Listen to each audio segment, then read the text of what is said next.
तो मुझे आश्चर्य हेली कारण आप देखिए घटनाटी जनवरी 15 तारिख संध्यार आरंभ है सेठी प्रथम से चिठी कहला जे एंटी पार्टी एक्टिविटीज मु करी 16 तारिख रे सेटा छाड़ी के आपन कहला जे मु करप्शन करछि ता सहित आउट जोड़ा है विश्वासघातकता करछि ता पर पुणी आरंभ है जे मिडनाइट ऑपरेशन बिली गोटे मिड डे ऑपरेशन कराला मिडनाइट ऑपरेशन को जोड़ी सेमति करले मिड डे ऑपरेशन सेतरे अन्य मानक मध्ये जोड़ी देले सेतरे ता परवर्ती पुणी गोटे एलिगेशन आसिला जे मु केंद्रापड़ा जे एमपी प्रार्थी थिले बिजु जनता दल तरफ तांकु मु हरई देली काने एवं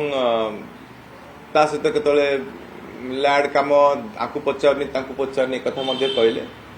एवं शेष गतकाली कहछन जे पाटकुरावासी को मु हैरान करती तो मु प्रथम तो जानिबा कोटा प्रकृतिर सत एटा फाइनल लिस्ट तो यदि एटा फाइनल लिस्ट मानवर विरोधी दल नेता एवं सभापति महोदय केबे जानिले जे मु पाटकुरावासी को हैरान करती कारण तांक सहित मु अनेक थर भेटिची विधानसभा सब थर भेट हुए तांको पाकु मध्ये जाईची भलरे कथा बनती केबे मते थरे हेले भी कहि नांती जे मु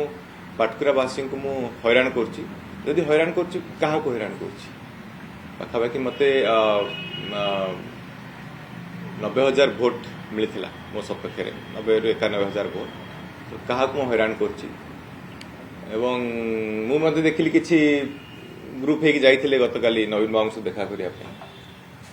तो 2-4 जन छाड़देले विधानसभा इलेक्शन जोटा गत 2024 रे हितला प्राय समस्त मते विरोध करथिले एवं खोलाखोली भाव विरोध करथिले तो इलेक्शन पाखे पाखे आसिला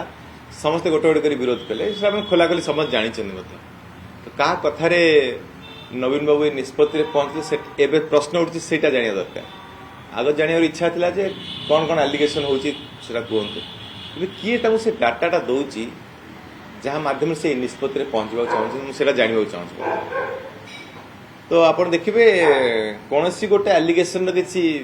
भित्तिभूमि नाही का सबुदिन गोटे नुआ नुआ एलिगेशन लागिला एवं काली बदे शेष है जे आपण पाटकुरावासी हैरान करते मु जाने भी पाटकुरावासी समस्त समर्थन अच्छी जो मैंने भल पाई मत पठे सहित मुझे जोड़ी रोची एवं जहाँ कम करिया मत कम चलती तो मुझा संपूर्ण भाव खंडन कर।